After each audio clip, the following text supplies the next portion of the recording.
Welcome back to another episode of the Wisdom Rising podcast. I am so delighted and honored to be joined with Kim Doni Boyle, or Eagle Woman, a registered member of the Little Shell Band of the Chippewa Cree of Montana, and truly one of my most inspired and aligned mentors and teachers that I've had the honor of working with. I met Kim last year, I believe it was in September, at a drum making circle, and again this year at one of her shamanic Reiki retreat weekends. And there's not a time that I've interacted with you that I haven't walked away with some amazing tidbit of wisdom or insight or divine energy. So I am so grateful for you as a presence here on this earth, and of course, today as a presence here on our podcast.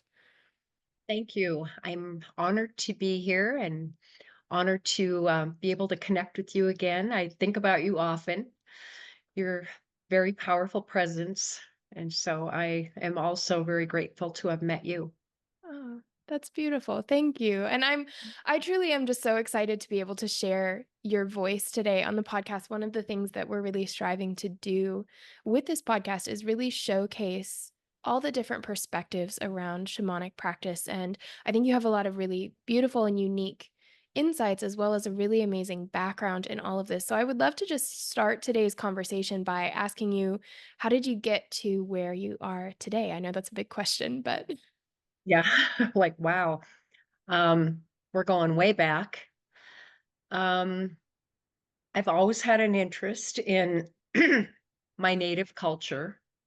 Um, so when I was younger, I wanted to learn more, and I pursued that. But I had a lot of tragedy in my life, and so that kind of put me on a whole different road. Um, I had lost a 3-month-old baby that smothered in bed with me and my husband. And after that, and I was young, I was only 17, I really did not know how to deal with it. And it set me on a path of alcohol. Mm. And that's how I got through that whole. I'm gonna get emotional. Um, it actually saved me for a long time. And then, probably when I was 30 years old, I came to, I was still trying to learn, the native cultural stuff, but it just wasn't working, when you live that kind of a lifestyle. And when I was 30, I kind of woke up and decided I didn't want to live that way anymore. I did not go to treatment or anything, but I did start going to AA. And since that very first day, I have never had another drink. I've been clean and sober for 36 years. Wow. When I was 3 years sober, my 18-year-old son took his own life. And that really whew, um, set me back for a little bit. But I must say, um, it was a huge turning point in my life. I absolutely dove deeper into my spirituality. Um, excuse me for getting emotional. um, since then, I mean, that, when that happened, I absolutely looked into where do we go when we die? Um, was he okay? I began um, talking to him, and I had so many readings from different people, psychic readers, mediums. So many people came into my life that helped me connect with him. I learned how to connect with him by myself. Um, and he has taught me. He's one of my teachers. Um, I think, I know that everything happens for a reason. I know that that was supposed to happen. That was one of the things he came here to do. Um, I should grab a Kleenex because I'm getting teary-eyed. Um, but what I came to find out, that taught me a lot about reincarnation, our many, many, many lifetimes that we have, and we keep coming back to do, unfinished karma. And, had it not been for that, I don't know that I'd have learned as much as I learned about the cycle of lifetimes and how we keep coming back with the same family of souls. Um, so now, I understand why he did what he did. I believe, well, I absolutely know that it was um, something I needed to experience in my life because I had done the same thing in a previous life Mm, and devastated my parents. And so I needed to have that experience, mm. see the other side of that. And I know that's what he came here to do. That was his mission for his whole lifetime. Um, it's still very difficult. Gosh, because I miss him. Mm.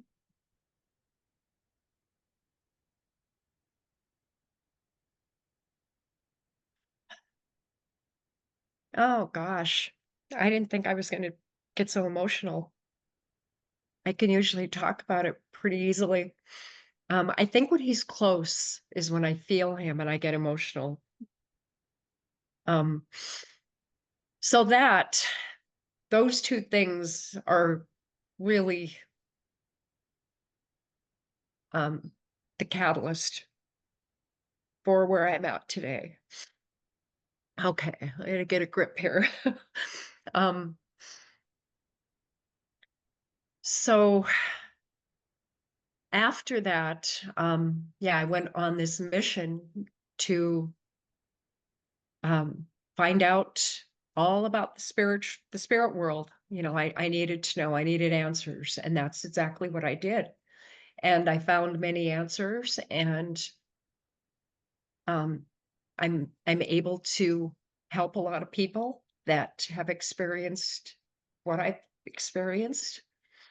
Um, so that was the beginning. I mean, that was the beginning of all of this.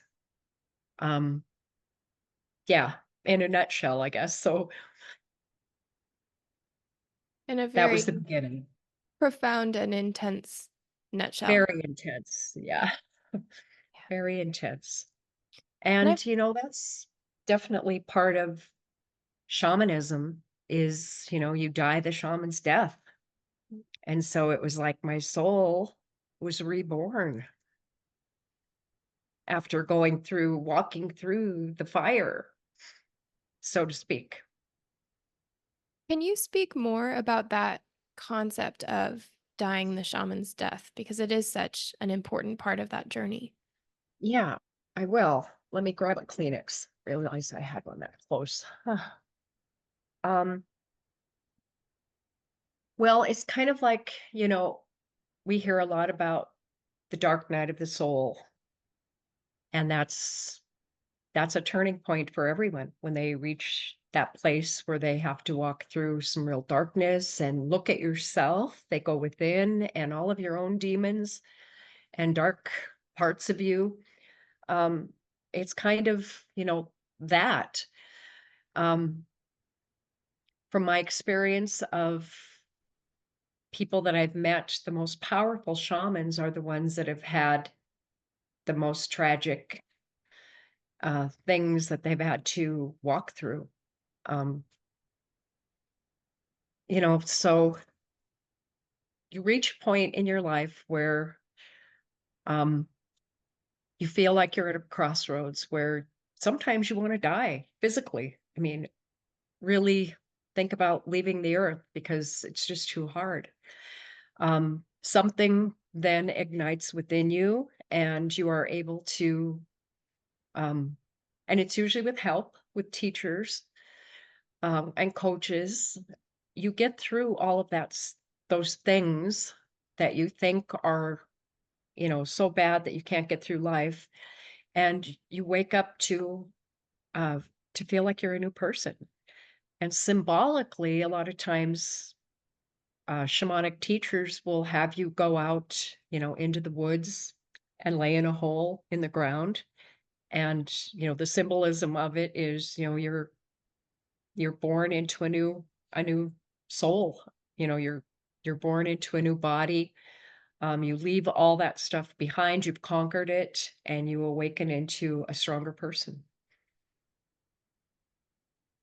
I had the honor of participating in a vision quest this past January. And part of the ceremony that I went through in that experience was that process of consciously choosing to leave it all behind. And that's something that I love about bringing in that ceremonial aspect is a lot of times I think when we step into that dark night of the soul or dying the shaman's death, it feels in the moment like it wasn't a choice. It feels like it's kind of forced upon you all of Right. these things that you don't want to experience. And the beauty of when you can get to that point of choosing to let it go and choosing to get up again, I think is so empowering. Right. That's when the shift happens. You can actually feel yourself shift into a different place to where you're more accepting. And yeah, it just changes you. Body, mind, and soul shifts into another place, a higher vibration. So it sounds like that your spiritual journey started with that exploration of past lives and what happens once we die. At what point did it shift into really focusing on shamanism and morph into the practice that you have today? Um, well, I think all along the way, because once we want to experience, go into deep meditation and travel, journey into other places, that is shamanism. Um, yeah, I can't really put a timeline on it. It all kind of happened, as the days went by, the more I learned, the deeper my understanding was, the more I was able um, to learn things that the spirits were teaching me, my ancestors. Um, excuse me. So, that's basically where we get our information as shamans is from our spirit guides. And um, the more open our heart is, the more we are grateful, the more we are willing to be of service to others, the more they are willing to work with us and help us. I feel that, sorry, um, when I do any kind of healing ceremony, Reiki, I use a lot of Reiki energy. I know that it's not me. It is my helpers that are doing all of it. And, I always give credit to them because, I learned early on that the most important thing to remember as a shaman or as a medicine person, um, to keep your ego in check. You must keep your ego in check. And if you don't, your spirit helpers, they'll leave. They won't work with you if you have a huge ego or if you start taking credit for things that you should be crediting them for. So that was the biggest thing that was put upon me right from the get go. And I preach that today, to others, keep your ego in check because you will lose your magic if you don't. And another thing, with the native culture, the word shaman isn't really a part of Native American culture. Um, the word shaman, I believe, is actually Russian, perhaps. There are a lot of other cultures that use that word. Um, I use the word just because it's easy to relay what I'm talking about. A lot of people can relate to that word shaman. Um, but I don't really consider myself a shaman. I consider myself a medicine person. I work with all the medicines of the earth. the animal medicines, the plant medicines, the stone people medicines, the energies, the wind, the fire, everything like that has medicine. And those are the things I work with. And so um, the better term would be medicine person. Um, but like I said, I use the word shaman just because it's easy, and we all understand what that means, I think, anyway. And so at what point, or was there a point, I suppose, in that journey for you of when you were learning and you were connecting with all of these different aspects of your practice? Was there a moment when you realized this calling to become a medicine person or work with the medicine in the way that you do now? I think I felt that long ago, like as a young person. I felt that calling and I just didn't quite know how to get there. And so it took what it took. And, apparently, all of my helpers, my spirit helpers, knew that I had to walk through these difficult things. They knew that was part of my life mission. That's why I was here. I had to come and experience those things. And they knew that. And so they walked with me until I got through all that. And then they knew I was ready to really do the other work. So yeah, I felt that calling probably as young as 10, What was and then I'm it just took curious. what it took to get here. I was gonna say, I'm curious if you could share a little bit about what that process was like once they knew that you were ready, once you had walked that path and you stepped into almost that training space of really starting to work with the tools and the medicine and welcome that in. What was that experience like for you? Well, I think I would wake up. I think I was downloaded at night while I was sleeping, downloaded with information, and I'm sure I was. And I think that I went on many journeys while I slept, and of course didn't remember when I would awaken, but I would know things that I didn't know beforehand, and didn't really realize where the information came from exactly. But it started like that, just knowing, waking up and knowing what I needed to do, and um, just knowing certain things that I had no way of knowing. And then as time went on, I like even now, I will even receive things in my waking state. As I'm sitting, I don't even necessarily have to be actually meditating, but, we meditate even when we're cooking or especially doing crafts or artwork. We're really open to receive information then. So I pick up things then a lot too, and, guidance and instructions. So I think I'm just always open to receive now, because stuff will come in at very odd times as well. And I'll know when it's not my thought. So yeah, they're always around me, guiding me. Yeah, it's pretty comforting to know that I have all of these loving beings that are always around me. I love And your I story. believe we all do. I love that story because I think it speaks to something that a lot of our community members experience of that deep knowing that they're called to do something more and maybe they're journeying at night or they know that they have a guide with them and they just feel like they can't quite cross that barrier. And I love just the example that you have of the fact that it is possible and it's possible to connect. But one of the things that I appreciate the most about you is that even now you're still learning and I never get the sense from you, and I would love to hear your perspective on this, but I never get the sense from you that you feel like you've arrived. You're just Oh, continuously no. on the journey. And I really treasure Absolutely. that perspective.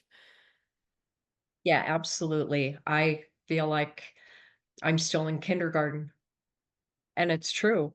There's so much information in our and beyond our realm, um, that we could never. ever know it all. There's always room for growth and always room for more information, more learning.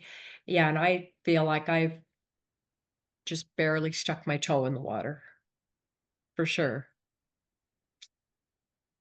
And so in this conversation that, we've kind of given a couple different names to it, shamanism or practicing with medicine, but how would you, if somebody asked you what the practice of, we'll call it shamanism for the purpose of the podcast, someone asked you what shamanism was, how would you define it or explain it to them? I would say, um, it is the practice of, awakening to a point of knowing your connection to your spirit helpers and working with them on a daily basis. And throughout your life becomes your whole path, your whole waking life, your sleeping life is um, connecting to your spirit helpers and being guided by them. It's not a part-time thing. You don't just do it on the weekends or when you get home from work. It is every second of your life. You are connecting with them and listening to them and reacting to um, the information that they're giving you. A constant. It's a way of life. And it's all about spirits, unseen, the unseen world. And so on a daily basis, what does that look like for you personally? Oh gosh. Well, I do a lot of fun things. I take my dog out, I go hiking, I go camping, I do my housework, all the normal things, but even when I'm doing all of those things, my mind is tuned in. I'm tuned into the other realm. It's always like part of me is in this world and part of me is in the other world, like one foot in each place, always. And you can learn to do that and walk in balance with both worlds and have a very full and rich, normal life. And then have a very powerful life that you work with all these powerful spirit helpers. And, occasionally you'll feel like a different one that steps in and starts working, like you get a new one. And yeah, it's just an amazing way to live life. I think I can't do it any other way. I mean, it saved me. It saved my life. And I'm curious in that I feel like shamanism as a whole is becoming more and more popular, especially in spiritual circles. And I'm really curious to know your thoughts, having such a deep connection to, especially the native culture around some of these medicine practices. I'm curious what your thoughts are on some of these more modern interpretations of shamanism that we're seeing pop up throughout the spiritual community. Well, I don't know that I can comment too much on that because I don't really know all of the facts about each one. I know that there are a lot of them that are advertised online. You see a lot of advertisements to come and learn shamanism. Some of them, you get a certificate. Um, my belief on that is, it takes a lifetime to learn these things. It's a lifetime process. And like you said, we never really arrive. We're always learning. I believe that, some of these classes that are offered do teach you like the basics, um, like what it's about, where to start. But I don't know that they can actually tell you you're going to leave from this a full-blown shaman. That part, I just can't go along with that. But, people are interested, and there's so many people that are, um, they're going to these and they're seeking, and that's a good thing. It's telling us that the world is waking up and they want to know more. the everyday life is not enough, and I don't think religion fills those holes that people are trying to fill. They need something deeper and more real. So that's kind of my take on those. And I so appreciate that because one of the definitions that you gave a little bit earlier about what shamanism can be is that ability to awaken to that inner life, that energetic spiritual life. And that's something that we try and do with our courses and with our podcasts is that idea that it's a journey of seeking and awakening to that truth that is within yourself, that there's not this external thing that we can give you and suddenly, you're a shaman or you're a medicine person or you have the answers of the universe. It's that continuous process of finding that inner truth in that inner world where spirit lives and where your guides can help you and guide you in that process. And I think that perspective, I remember one of the messages that my guides gave me at the very start of my journey. My journey started with a lot of anxiety. And I remember at one point they told me very similar to what you were told about how your ego can't come into the practice is they used to remind me that humility is the antidote to anxiety because when you can step in that space and you can remember that you're not alone, that this isn't you, that there's not this right answer that you're going to have. It's that process of coming inward and being open and humbling yourself and listening to what spirit has for you in each moment. And that's something that I find really beautiful about the practice of shamanism or working with nature and with the medicines is that process of almost humbling yourself and opening up to where that truth is coming from and how spirit is speaking to you in this moment. Yes, that's beautifully said. So I'm curious if you could touch on some of the traditional aspects of a shamanic practice. Something that we learned from you in our shamanic weekend was you and I had a conversation on the four directions and the meaning of those and how they integrate into your practice, as well as things like the medicine wheel and the actual process of shamanic journeying. So I'm curious if you could touch on some of those points for our audience. Sure.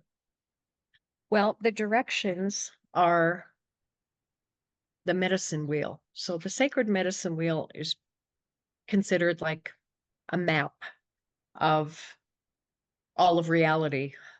So we have the seven directions, which are the east, south, west, north, above, below, and then in between, earth and sky. Um, those are the basic blueprint for the map. Each direction has many, many, many medicines. Um, trees, animals, colors, elements that go with each of the directions. So all of those things are in this circle creates the entire universe and beyond the cosmos. All of it is encompassed in this medicine wheel. Everything everything that is in creation is in this medicine wheel. And so it's a concept, it's a way of life.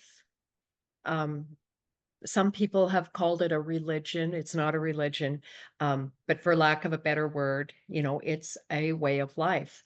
You can you can build a physical medicine wheel with stones, and then each stone has a symbolic meaning, and then you have this physical symbolism of the entire creation. And so I have this little one in my backyard because I have a place where there's no grass in my yard. So it's a perfect little spot to build. And it's only about 4.5 feet in diameter, but it's a very, very powerful spot in my yard. I've had some crazy things happen in that circle. Um,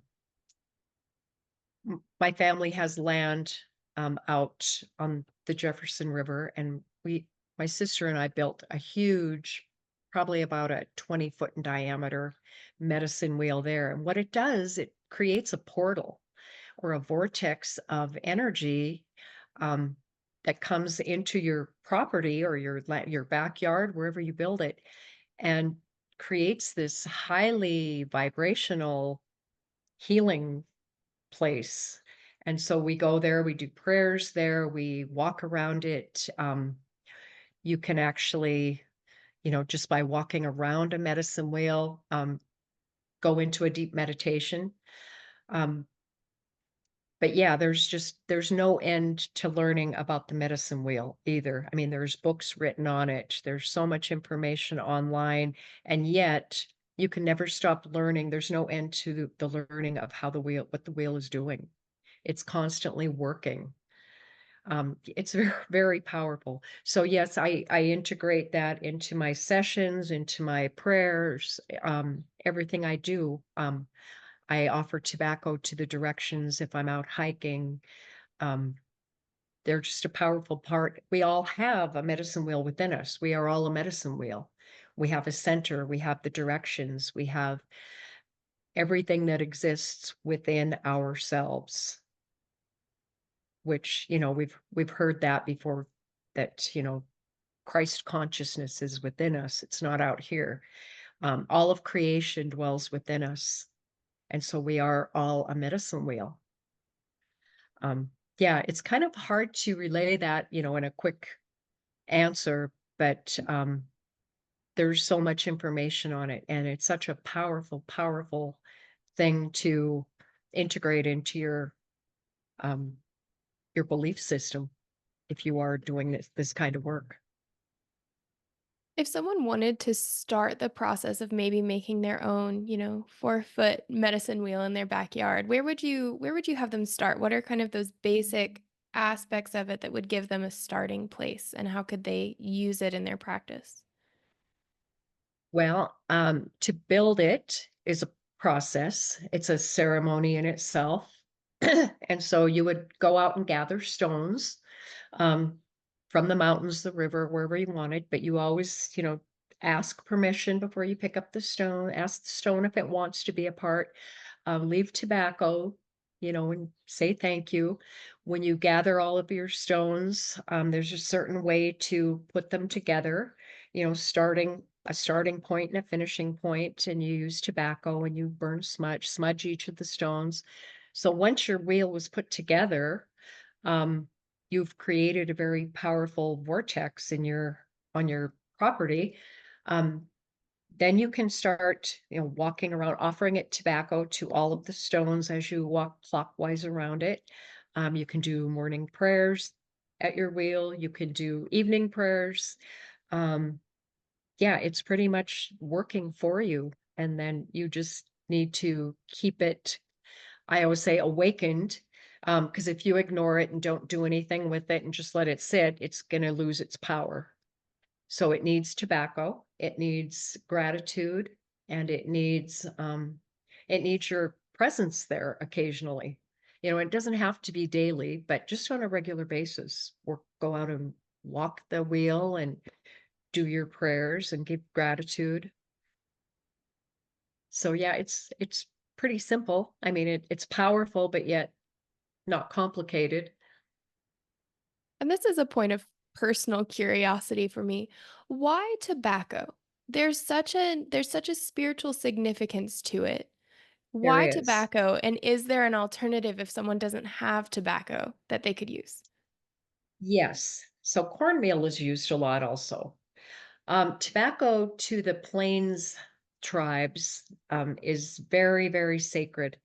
I was always taught that tobacco was the very first plant that Mother Earth gave to the people, to humans. And it is the most sacred plant on the planet. And it was never intended to be smoked the way it is today. People buy cigarettes and smoke. It's actually abuse of the plant. We do smoke a tobacco mix in our sacred pipes, but it's never ever inhaled. And we smoke that um, because it's so sacred. We leave it as a gift on Mother Earth. The vibration of the tobacco is very, very high. And so when we leave it, when we harvest our plants and we leave tobacco, the tobacco raises the vibration of what we just have taken, like the cut plant, or even on the earth. If you pick up a stone and you leave the tobacco, it raises the vibration there. and the earth feels that gratitude. Um, a lot of the southern tribes use cornmeal, and it's used in the same way. They don't smoke it, of course, but they use it a lot for giving back, showing gratitude. And so, So, yeah. in that process of walking the medicine wheel and using the tobacco as an expression of gratitude, part of the medicine wheel practice is engaging with those seven directions. I wonder if you could give us a brief, obviously, knowing that there's so much depth to each one, but in your personal practice, can you give us a brief overview of the symbolism of each direction? Um, well, the East is the beginning of everything. The sun rises in the East, so that is the place of birth, physical birth, all birth. Um, that is the direction that we would turn to when we're looking for new, birthing new ideas, birthing anything new. We would pray to the East. Um, then to the South is childhood. So it goes from birth to childhood, uh, to adulthood in the West, and then elderhood in the North. And then you would come back around to birth again. So in the North, we are in our final stages of life. We die, we come back to the East, and we're born again. So the cycle of life just repeats over and over and over and over and over. Every night, the sun goes down, it's born again in the morning. It just makes the circle. Everything is a circle. Everything dies and has a birth over and over and over and over and over. So we have spring in the east, summer in the south, fall in the west, winter in the north. So all of those things are the cycle of life on a deep, deep level, over and over and over. Just like us, we die, we come back, we die, we come back until there's no more, till we've completed our cycle of lives. And then we don't have to come back anymore. You spoke a moment ago about the medicine wheel that we have within us. If we were to look at all of that amazing information that you just shared and find it in that medicine wheel within, what does that look like? Um, well, pretty much like, all medicine wheels, we have um, the ability, well, and two, and I didn't touch on this. So also encompassed in the medicine wheel is body, mind, soul, and spirit. All of those are um, in the medicine wheel. And the biggest lesson that I usually talk about when I talk about the wheel is how we're not, those things are not separate. Our body, our mind, our soul, and our mental, our mind, they're all the same thing. So if you're struggling mentally, it will affect your physical body. It will affect your soul. If you're struggling with something physical, it's going to affect your mental health. Um, it all gets affected whenever one thing is out of balance. Everything goes out of balance. So the key is to keep everything in balance. And I've probably the biggest thing, like proof of this, is anytime you are struggling emotionally or mentally, you will have those things manifest in a physical manner. I honestly believe that all physical illness, disease comes from an emotional cause. I don't think those things start without some kind of emotional trigger. Um, like I myself, when my son died, my second son, when he passed away, it was about a year later, I started having symptoms of rheumatoid. And now my hands are very crooked. And I totally know that was because I was so distraught. I was so emotionally distraught that um, my immune system was just shutting down. And, rheumatoid is an autoimmune disease. So I totally know that that's what happened. And, I did everything I could to stop it, but I couldn't. Today, I'm pretty healthy. I don't struggle with rheumatoid at all. I have the effects of crooked toes and crooked hands, but I don't have any pain whatsoever.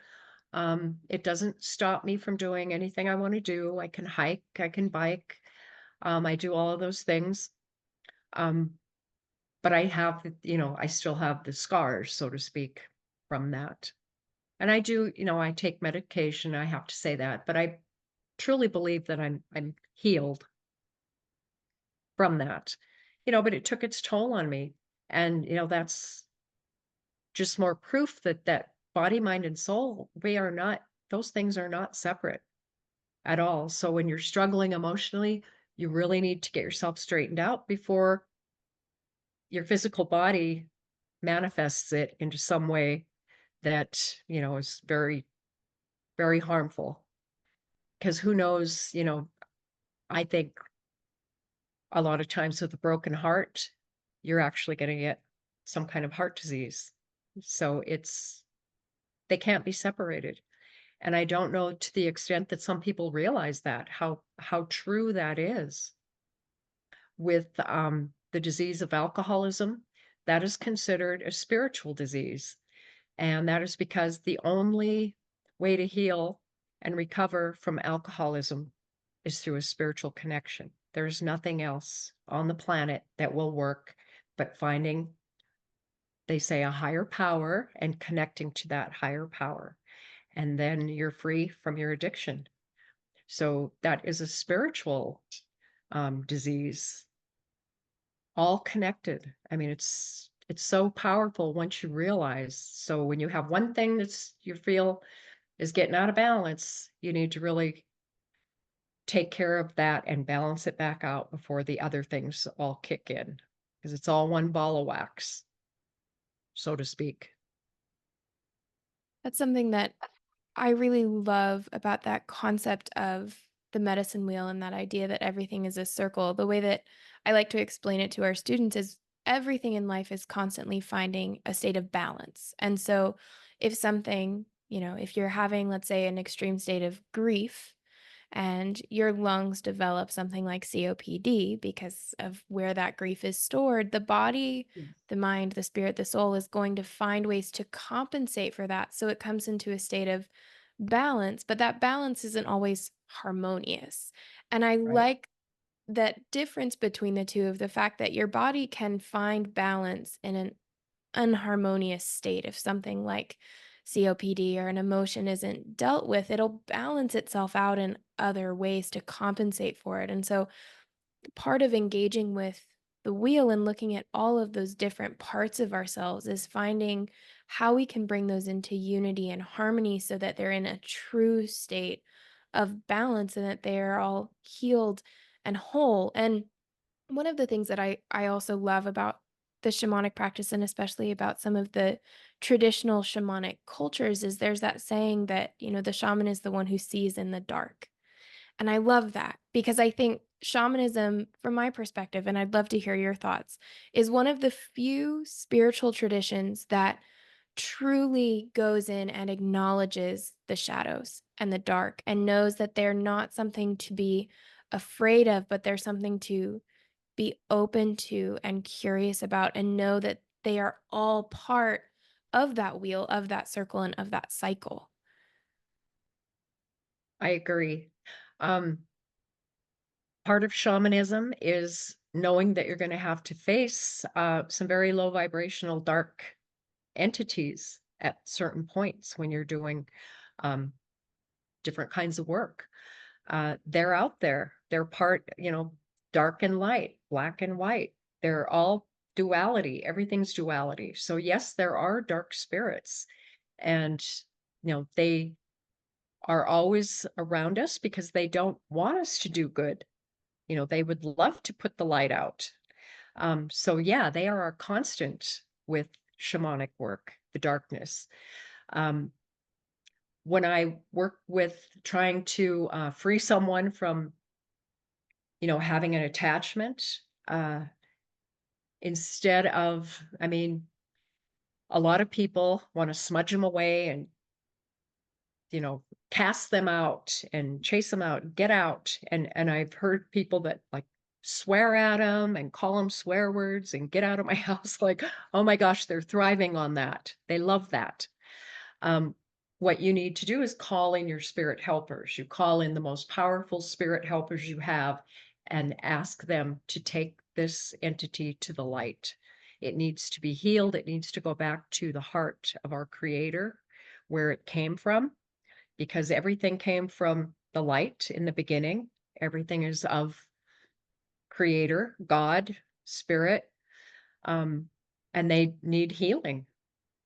That is what they're lacking, is love. So we send them off with love, and they don't want to be loved, and it's the same thing with disease in our body. We need to love it. And I've heard this so many times from people with cancer, you know, fuck cancer. That's like a slogan these days. And it's like, that is not how you get rid of cancer. You get rid of your cancer by loving it. You send love to the cancer in your body. And that's because it's lacking love. That's why it's there. Everything heals with love, even the dark spirits. So, yeah, you're right. Um, you can't kill them with more darkness. And the object isn't to kill them anyway, it's to heal them. Something you spoke on earlier when we were talking about the medicine wheel that I'd love to clarify before we move on from it is you said we have body, mind, soul, and spirit. And I know that some of our listeners are thinking, what's the difference between spirit and soul? How would you explain that? Um, let's see. I got to think about that for a minute. So we have our body, our mind. Um, that would be our emotional selves. So, one or the other. We have those four for each direction. So one is, and I don't know that it really matters which one you label which, but one is emotional self and the other is spirit self. So our spirit self is our, connection to the higher realms, to God, if you will. And then the emotional self is our human emotions, the thing that makes life so difficult. If it weren't for emotions, life would be a piece of cake, you know? One something Christine and I were talking about on one of our recent episodes was how looking at, the medicine wheel and the directions and what symbolism each direction has can shift depending on which culture or tribe or tradition you're looking at. I'm curious if you know, I don't want to say the reasoning behind that because, like we were talking about, it's not that there's this one universal truth to all of this that we're all trying to find. Right. Is that the reason? It's just a different interpretation of spirit? I'm not sure I understand your question totally. Say Well, that so again. so in some tribes, there's water in the west and fire in the south, and sometimes that Okay. changes that slight Okay. difference between the interpretations of the medicine wheel. No, I think, and I'm not 100% sure on this, but I think those things are all the same. I do know that a few different tribes have switched the colors around. So it's yellow in the east and red in the south, black in the west, and white in the north. And I have seen the east and the south switched, the yellow and the red flip-flopped. And then I believe the Cherokee used blue, dark blue instead of black, like a royal blue. But those are really the only differences I've seen. And maybe some of the animals are different in some of the directions. So those can vary somewhat. But all in all, everything's in the wheel. Even if they change things a little bit, it's all still there. Works the same way. The the meaning is the same. But that was a good question because I forgot to mention that sometimes there's a few things that are different. And I mean, it seems like it does just come back to that idea that it's this representation of the universe, of everything in creation. And so those teeny tiny details don't Right. necessarily impact it as long as that idea is there. Right. Your intention. Yeah. And so I'm curious, is there an aspect of shamanism or the shamanic practice that we haven't touched on that you'd like to speak a little bit about? Mm.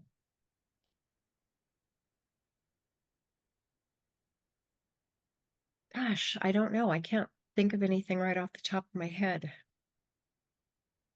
And I'm curious if I can ask, one of the things that we had spoken about before this podcast is the importance of, sharing our stories. And that was something that we did in that shamanic weekend retreat. I'm curious if there are any stories or experiences from your personal journey working with your spirits or with the medicine wheel that have had a really profound impact on you that you'd like to share with our listeners. Gosh, there's um a lot of cool things that have happened. The one that's coming to mind is I'll talk about this one. I work a lot with um the Sasquatch people or the Sabe. Um, they are a very powerful being, and they are interdimensional beings. So they are physical beings part of the time, and they are in spirit part of the time. They have intelligence way beyond anything we could imagine. They are very telepathic. They communicate with us telepathically. Um, they are able to, teleport objects wherever they want. I've received many gifts from them in my house, marbles. Um, but the story that's coming to mind right now is in my backyard. Um, I have I have flowers growing along one wall, um, flowers hanging all over, but I had a garden where I had a bunch of Buddha statues and I had a great big rose quartz that was bigger than a basketball. It was quite large, sitting on a stump in this little garden along the wall, and it had been there for several years. And just this spring, I went outside to do something and I went over by my little medicine wheel and I had to do a double take. That big rose quartz was in the middle of my medicine wheel. And I just stood there thinking, how did that get there? I did not put that there. And I knew my husband wouldn't because he's oblivious to all of it. But I asked him, you didn't move that rock over there. And he said, no, I didn't do that. Why would I do that? And I knew nobody broke into my backyard and moved the rock. I knew that they did it. I just knew. And after I thought for a few minutes, I thought, well, of course that should go in the middle of my wheel. This big, huge rose quartz, which the whole energy of rose quartz is love and heart energy. And of course it should be in the middle of my medicine wheel. The middle stone is symbolic of creator, God, spirit. And of course it should have been in there. So it was like, "Oh my gosh, thank you for doing that. Thank you." But it blew my mind. It blew my mind. I can just imagine them thinking, "Why does she not have this big rock in the middle of her medicine wheel? Well, if she's not gonna do it, I guess we better do it." And there it was. So crazy things like that. Oh, another time they took dog food out of my house. One morning I went out to my patio and I had put a little dish of stones on my patio table. Just I was cleaning up. I have stones everywhere, and I thought I've got to move some of these rocks. So I put them on a flat basket and just set them on my patio table, a bunch of stones. And the next morning I went out and there was all this dog food all over my rocks. And they had picked out the little heart-shaped pieces of dog food and there was probably 30 pieces of dog food on these rocks. And I remember standing there staring at it thinking, "What in the heck? How did the dog food get on my rocks, and why?" And then it's like they told me, "We put it there." we were decorating your rocks. So just crazy stuff like that. It's so confirming to me that they are all around, that they come, they visit me in my backyard. We know they're out in the woods, but they're able to come and visit people right in town. So those were a couple of things that happened that were so profound to me, because I needed that physical confirmation that, oh my gosh, yes, they are here. They're always around me. So that was pretty cool. And I don't know if that's the kind of thing you wanted me to relay, but that's what came to mind. No, that's beautiful. And do you know, I don't think I ever told you this story. When we were ending the shamanic retreat this past June, you had spoken to me at some point about working with the Sasquatch people and how oftentimes the way that they invite you to work with them is by giving you a marble. And there had been a couple, little threads of conversation throughout that. And that experience working with the Sasquatch people had never been something that was in my awareness until that point. And on the very last day, when Christina and I were walking to our car on that big dirt road outside of the cabin, I happened to look down at my foot before I stepped into the car, last time I would ever be on the property. I happened to look down on my foot, and in the middle of the gravel path, where it couldn't have rolled possibly, there was a marble right at the end of my toe, like it had just rolled onto the tip of my shoe. And so I've been connecting with them Awesome. since, and that was such a magical experience Oh my that, God. yeah. Yes, that's so cool. And they left it because they knew that you knew it would be from them. Had you not known, they probably wouldn't have left it. So they knew that you were open to working with them. Oh, that's awesome. I love that. It was a I love really it that. was a really beautiful one of many that we had at that retreat, I think, but I just wanted to share that with you. And of course, one thing I want to touch Yeah. on before we end for the day is your shamanic art and tools and jewelry that you create. Could you touch on that a little bit and how that came to be and what inspires you to make those? Well, I've always been creative. I've always liked to do crafty things. Um, but I've been really drawn to working with feathers and stones and, animal fur, all of those things. So I generally just sit down and go into another state of being and just put things together. And I've always done that for years. So I make, feather fans and wands and jewelry, medicine bags. And I do shows occasionally. I do powwows, sell things. Um, I always know that the right person gets the right tool. I can always tell when they connect. They'll come up and immediately know that something is theirs. And I know, I'm like, oh my gosh. So everything that I make is just waiting for their person, basically.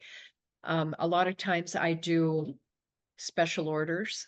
And I like doing that because I can kind of visualize the person as I'm putting it together and gather information and put a lot of personal energy for them into the tool. And they always feel it. When I'm finished and I give it to them, it's usually pretty mind-blowing, the connection that they make with that tool. So, yeah, it's another thing that I'm guided. I mean, I'm just the hands, they work through me. I can't really take credit for those things either because it's these higher beings that are doing all the creating. But it's a lot of fun. It's powerful. Yeah, I love it. I have two of the necklaces that you've made, and they are on my Okay. person anytime I do shamanic work. So thank you and your guides for Awesome. those. Yeah. I love that. So if someone wanted to connect with you and either look at your work that you do or engage with you, how would they do that? Well, I do have a Facebook page.